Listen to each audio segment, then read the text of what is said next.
Gosh, when was the last time I did something Owl House related that isn't related to Lumity in my series?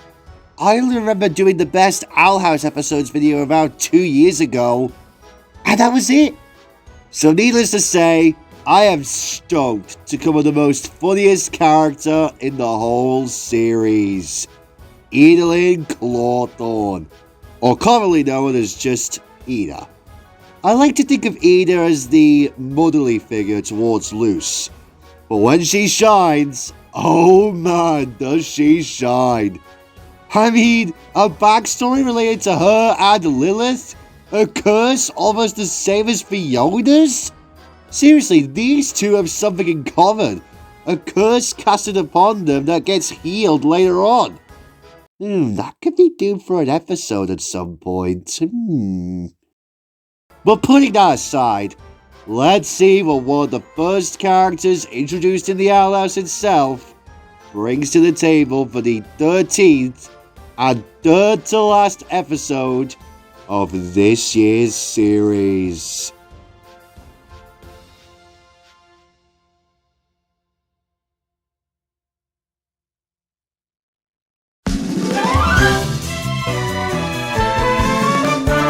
As Eda was one of the first characters introduced in the series, she first appeared in the episode A Lying Witch and a Warden, where she showed Luce parts of the Boiling Isles, as well as her main place, the location in which the show is named after.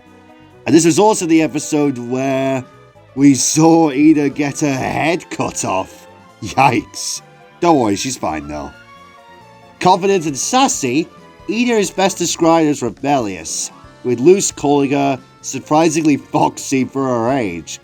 Her vast skills and aptitude in witchcraft gave her a brash streak, as she proudly declares her power and is overly defiant of authorities, going as far as knocking a guard unconscious and flying off to avoid getting caught. Unlike her sister Lilith, Eda is vehemently anti-authoritarian. Oh my god, dude. Eda is vehemently anti-authoritarian. Nailed it! Sorry. Having little to no respect for laws and authority in general, she refuses to join any of the cults because she views them as crooked for the limitations they place on magic. She's also not a fan of the educational system for similar reasons. She's also very protective of her family and loved ones, but her desire to keep them out of harm's way, Eda tends to drive people away, either to protect them from her curse or anything else, like she did with Rain and her parents, with such distance lasting for years. She tried doing the same with Luce, wanting her to run away from the Boiling Isles to protect her from Bellows' looming threat, and her insistence caused a fight between them, which strained their relationship for a little while. For all the distance she tries to keep sometimes, Eda always means well, and has shown much patience and forgiveness. When Luce was briefly killed by Bellows, despite going through a fit of rage and her grief, she gently pushed the Collector away from her, not wanting to take her anger out on the child and showing she didn't blame them for anything, wanting to focus her rage on the real cause of it. For voice acting, this is going to be a quick-fire one, as Eda has been voiced throughout the whole series, adult-wise anyway, by Wendy Malick, who you young Sheldon fans may know as President Linda Hagemayer. She's also been in a few other things, but that's neither here nor there. Needless to say, Wendy is absolutely amazing as Eda. Everything that Eda has displayed is brought to life so well in her voice performance. A perfect, motherly kind of voice.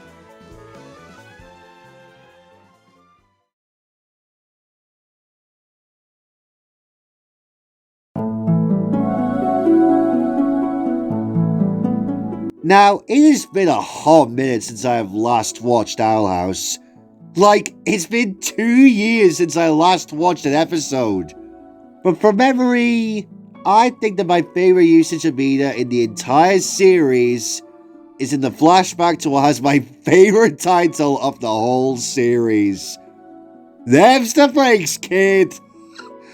I don't know why, but that almost seems like something that a Thomas character would say. Is that just me who thinks that?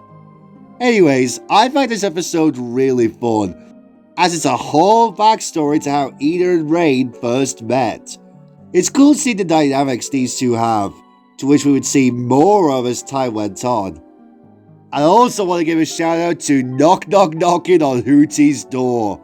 Again, amazing title, because it's a reference to the old saying, knock knock knocking on heaven's door. But enough about titles, Eda is also handled great in this, trying to overcome her curse, to which ultimately leads her to her all-new Titan form, which, I must say, looks really cool. And I love the detail of, whenever she's in Titan form, they add a more horror filter over Wendy's dialogue, which is honestly one of those cool edits that I love. And in terms of weak moments for the character, well, I can't really think of any off the top of my head. So I guess it's on to the conclusion.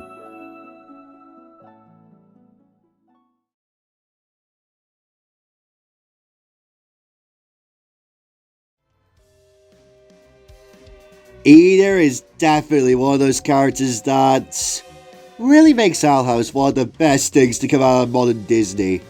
Aside from my girls Lumini, of course, but I've already done a video on them.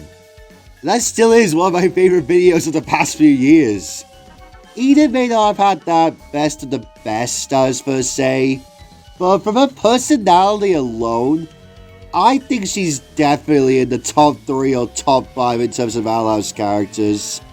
Definitely one of the greats. And with that, we are drawing near to the end of this year's series. It honestly has felt like it's gone on for ages. Well, for me it's gone on for ages in terms of editing and such, but for you guys at the time you're watching this, it'll honestly feel like a blur.